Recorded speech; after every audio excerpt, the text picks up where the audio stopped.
Jadi ulama ini mewarisi ya mukjizatnya para nabi dalam bentuk karomah. Kanjeng Sunan Kalijogo. Kanjeng Sunan Kalijogo itu ya, dia itu menunggu kedatangan Kanjeng Sunan Bonang dalam satu kisahnya ya. Itu dia tertidur selama 3,5 tahun.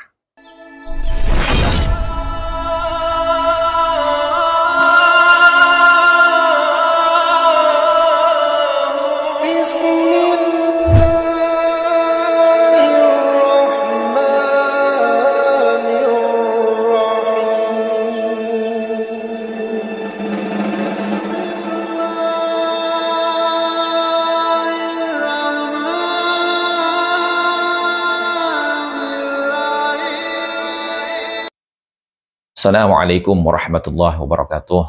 Bismillah, alhamdulillah, wa la hawla wa la quwata illa billah, asyhadu an la ilaha illallah wahdahu la syarika lah, wa asyhadu anna sayyidina wa nabiyyana Muhammadan abduhu wa rasuluhu alladzi la nabiyya ba'dah. Allahumma shalli ala sayyidina Muhammad wa ala ali sayyidina Muhammad, amma ba'du.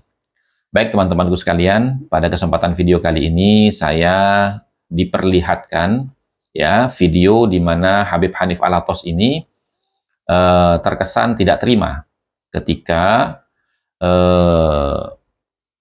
karomah-karomah yang diceritakan oleh para Ba'alawi ini tentang leluhurnya itu dianggap khurafat ya, sehingga dia mengatakan bahwasanya yang tidak percaya dengan karomah para wali ini bukan ahlus sunnah wal jamaah. Kita ini ahlus sunnah wal jamaah tentu akan percaya dengan karomah-karomah itu. Tapi begini ya, kenapa beberapa kisah-kisah yang diceritakan tentang karomah leluhur Ba'alawi ini kita anggap itu sebagai khurafat. Nah, yang perlu kita ketahui ya, mukjizat, karomah dan khurafat ini bedanya apa? Nah, ini yang penting kita ketahui teman-teman ya. Nah, kalau kita melihat nih ya, definisi daripada mukjizat ya, mukjizat itu kan rangkaian kata dari mu'jiz, ajazah, yaitu mu'jiz, ya sesuatu yang melemahkan, gitu loh. Artinya apa? Ketika Allah itu menampakkan mu'jizat para nabi, itu tujuannya untuk apa? Untuk melemahkan argumentasi daripada orang-orang yang menentang risalah yang dibawa oleh nabi tersebut. Nah, ini definisi singkat daripada mu'jizat. Sementara kalau karomah ini kan akar katanya ya, akar katanya karomah ini maknanya adalah memuliakan atau menguatkan.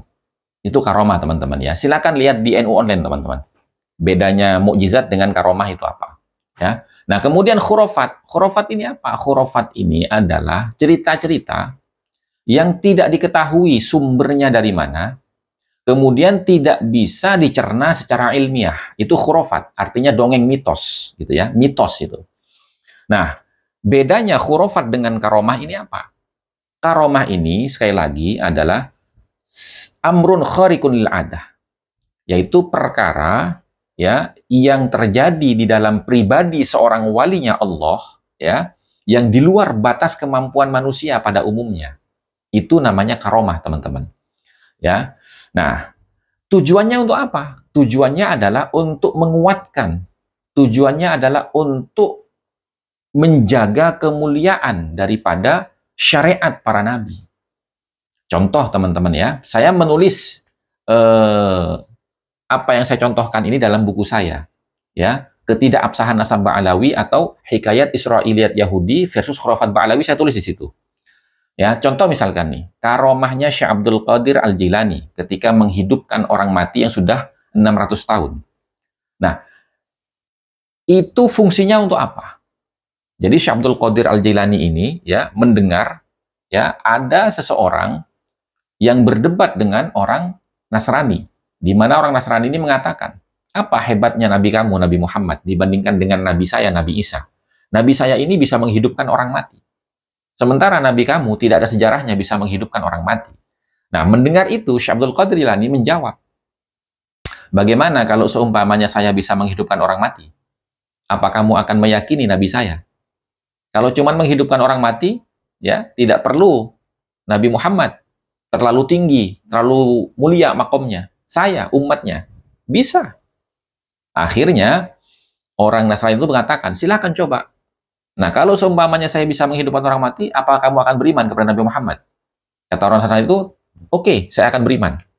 Nah, maka Syekh Abdul Qadir Jailani itu meminta, makam mana yang kau kehendaki untuk saya hidupkan kembali? Lalu ditunjuklah, ternyata makam itu adalah makam leluhur dari orang Nasrani itu, yang sudah wafat 600 tahun kurang lebih. Dan cerita ini ada dalam kitab Manaqib Nurul Burhan. Manaqibnya Syekh Abdul Qadir Jailani, Nurul Burhan. Ya. Nah, kemudian dengan izin Allah dihidupkanlah orang mati itu. Dihidupkan orang mati itu. Nah, ini karomahnya Syekh Abdul Qadir Jailani, teman-teman. Lalu, ya, kita nilai ini dari sisi ilmiahnya. Ya. Syekh Abdul Qadir menghidupkan orang mati tujuannya untuk apa? Untuk menguatkan, untuk menjaga kemuliaan Kanjeng Nabi Muhammad SAW. Di mana Kanjeng Nabi Muhammad SAW itu bersabda, ya, al-ulama waratsatul anbiya. Ulama itu adalah pewarisnya para nabi. Apa yang diwarisi oleh ulama? Ya semuanya. Semuanya mewarisi, termasuk mukjizat. Termasuk mukjizatnya para nabi. Jadi ulama ini mewarisi, ya, mukjizatnya para nabi dalam bentuk karomah.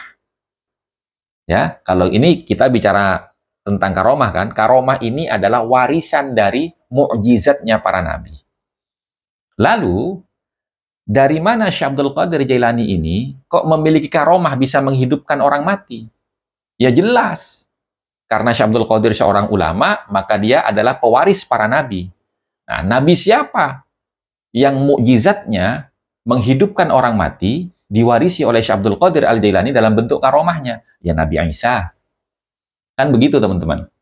Nah, kok bisa? Iya, karena dalam satu riwayat hadis, ya, dikatakan ulama ana ka'ambiya Bani Israel. Ulama kami, kata Nabi Muhammad SAW, itu setara dengan nabi-nabi Bani Israel. Itu sudah masyhur itu. Nah, artinya mukjizat yang ditampakkan oleh Allah Subhanahu wa taala dalam pribadi Syekh Abdul Qadir Al-Jailani ini ada sanadnya, dan ada tujuannya. Untuk apa? Untuk menguatkan syariatnya Kanjeng Nabi Muhammad SAW. Ya banyak, teman-teman, ya. Seperti misalkan Kanjeng Sunan Kalijogo. Kanjeng Sunan Kalijogo itu, ya, dia itu menunggu kedatangan Kanjeng Sunan Bonang dalam satu kisahnya, ya. Itu dia tertidur selama 3,5 tahun. Nah, karomahnya Kanjeng Sunan Kalijogo ini mewarisi mukjizat siapa?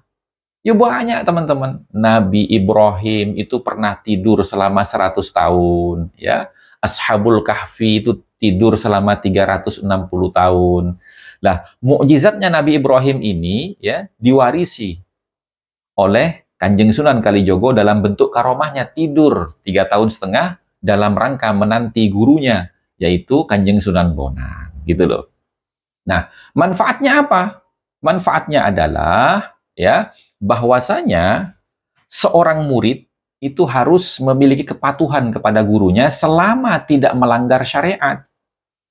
Lalu apakah tidak melanggar syariat, Gus? Kalau orang seperti Kanjeng Sunan Kalijogo ini tertidur selama 3,5 tahun, kan nggak puasa. Kan ada hadisnya Nabi. Ya toh? Rufi'al qalam min salasin. Catatan amal itu akan diangkat karena 3 perkara. Di antaranya tidur. Gitu loh, teman-teman. Ya. Nah, kemudian kalau berbanding terbalik dengan Ba'alawi yang diceritakan itu seperti Faqih Muqaddam, Mi'raj 70 kali sehari semalam, mondar-mandir ke Sidratul Muntaha dengan keledainya, itu maksud dan tujuannya apa? Manfaatnya apa untuk umat?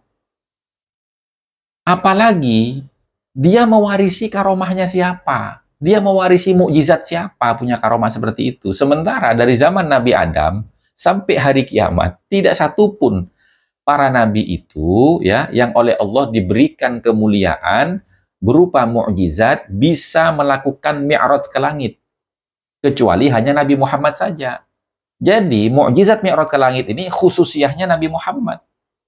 Ya, yang tidak mungkin akan diwariskan kepada siapa, namanya khususiyah, gitu loh. Nabi Musa saja, Ya, ingin berjumpa dengan Allah, ingin melihat wujud Allah, nggak diterima oleh Allah.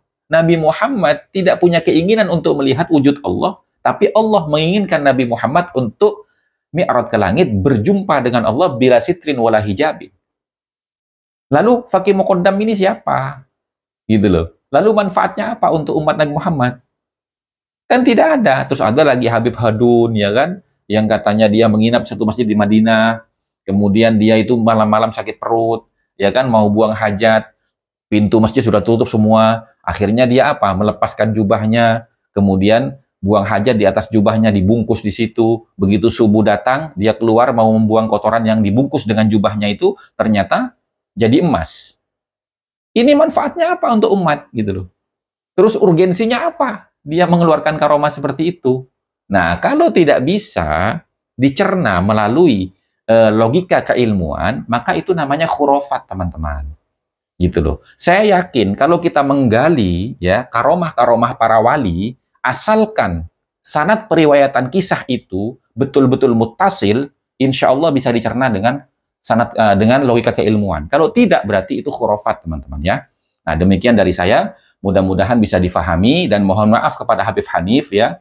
Mungkin kita berbeda pendapat, tapi insya Allah bisa kita diskusikan ini, kita bisa gali bersama-sama. Wallahul muwafiq ila aqwamit thoriq wal afu minkum. Wassalamualaikum warahmatullahi wabarakatuh.